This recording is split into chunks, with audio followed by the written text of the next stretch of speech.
मसाजोगचे सरपंच संतोष देशमुख हत्या प्रकरण सुरेश धस यांनी धसाला लावलं खरं.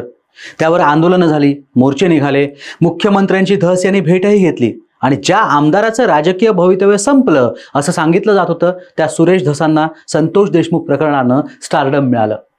आधी आका कोण आहे हे बाहेर येईल असं सांगणारे सुरेश धस, त्यानंतर त्या आकाचा आका कोण आहे हे अवघ्या बीड आणि परळीला माहिती आहे असं सांगत त्यांनी थेट धनंजय मुंडे यांच्यावरती निशाणा साधला होता. नंतर मग धनंजय मुंडे यांनी राजीनामा द्यावा यासाठी विरोधकांनी मूठही बांधली होती. धनंजय मुंडे राजीनामा देणार हे जवळपास नक्की झालंही होतं. काल म्हणजेच 7 जानेवारीला धनंजय मुंडे यांनी आपण राजीनामा देणार नाही हेही सांगितलं होतं. त्यानंतर अजित दादा क्या हुआ तेरा वादा असं म्हणणाऱ्या सुरेश धस यांनी काल उपमुख्यमंत्री अजित पवार यांची राष्ट्रवादीच्या कार्यालयात भेट घेतली आणि सुरेश धस यांची भाषाच बदलली. आपण कधी धनंजय मुंडेंचं नावच घेतलं नसल्याचं धस बोललेत.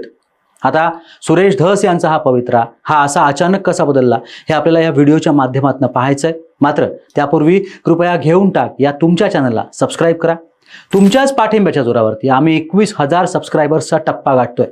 व्हिडिओला शेअर करा, लाईक करा आणि नवे व्हिडिओ पाहण्यासाठी कृपया बेल आयकॉनवरती क्लिक करा. नमस्कार, मी दिलीप आणि कॅमेरा मागे आहे मनोज मांडवकर.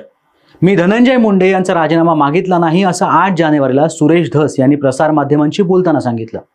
मी फक्त आकाबद्दल बोलत होतो. आका अंदर आएगा, आका अंदर आ गया असंही सुरेश धस यांनी प्रसार माध्यमांना सांगितलं.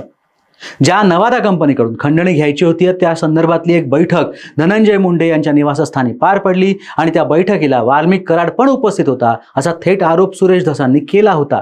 पण मग आकाचा आका असं म्हणणारे सुरेश धस गेले कुठे असा प्रश्न प्रसार माध्यमांना पडलाय.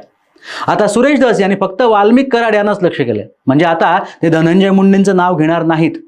म्हणजे कुठे गेले ते सुरेश धस ज्यांनी संतोष देशमुखांच्या हत्येविरोधात रान उठवलं असा प्रश्न आता सगळ्यांना पडेल. आकाचा आका हा शब्द वापरताना त्यांनी धनंजय मुंडे यांच्या बंगल्यावरती बैठका होतात असंही सांगितलं होतं. धस यांनी सर्व पक्षाच्या नेत्यांची मूड बांधली आणि 8 जानेवारीला केलेलं ते वक्तव्य की मी धनंजय मुंडे यांच्या राजीनाम्याची मागणी केली नाही असं सांगणं आता ऐका अंदर की बात. त्याचं झालंय असं की सुरेश धस यांची राजकीय पार्श्वभूमी पाहिली तर आधी भाजप, मग 10 वर्ष राष्ट्रवादी आणि मग पुन्हा भाजप असा त्यांचा प्रवास. बीडबद्दल बोलायचं झालं तर काँग्रेसचं अस्तित्व तिथे संपल्यात जमाय, त्यामुळे तो ऑप्शन त्यांना बंद आहे. विरोधी बाकांवरची उद्धव सेना संपल्यात जमाय, त्यामुळे तो ऑप्शन सुद्धा बंद आहे. शिंदे सेना हा विस्तव आपल्या आस्थानीत घेणार नाही. शरद पवारांशी त्यांनी बंड केलंय. म्हणजे आता सुरेश धस यांना भाजपमध्ये राहण्या वाचून पर्याय नाही. राज्यात विधानसभा निवडणुकीत भाजपनं एक हाती सत्ता राखली आहे. मात्र तरीही त्यांनी महायुतीतल्या मित्रपक्षांनाही मानाचं स्थान दिलंय.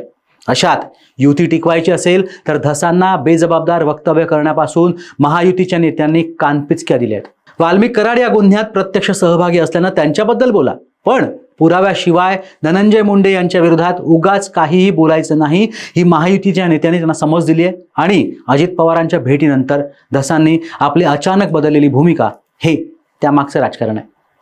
राज्यात युतीत समन्वय राखायचा असेल तर हवेत आरोप करणाऱ्या धसांना थांबवलं पाहिजे अशी युतीतल्या नेत्यांची ठाम धारणा आहे. आणि मग त्या धारणेतनं धसांना कानपिचक्या देण्यात आल्या आणि मग त्यातनं धसांची बदललेली भूमिका आपल्याला पाहायला मिळाली. तुम्हाला घेऊन टाकची भूमिका पटते का? म्हणजे पडद्याआड हेच राजकारण झालंय हे आमचं सांगणं तुम्हाला पटतंय का? व्हा व्यक्त घेऊन टाकच्या कमेंट बॉक्समध्ये. कृपया चॅनलला सबस्क्राईब करा आणि हा व्हिडिओ शेवटपर्यंत पाहिलात त्याबद्दल धन्यवाद.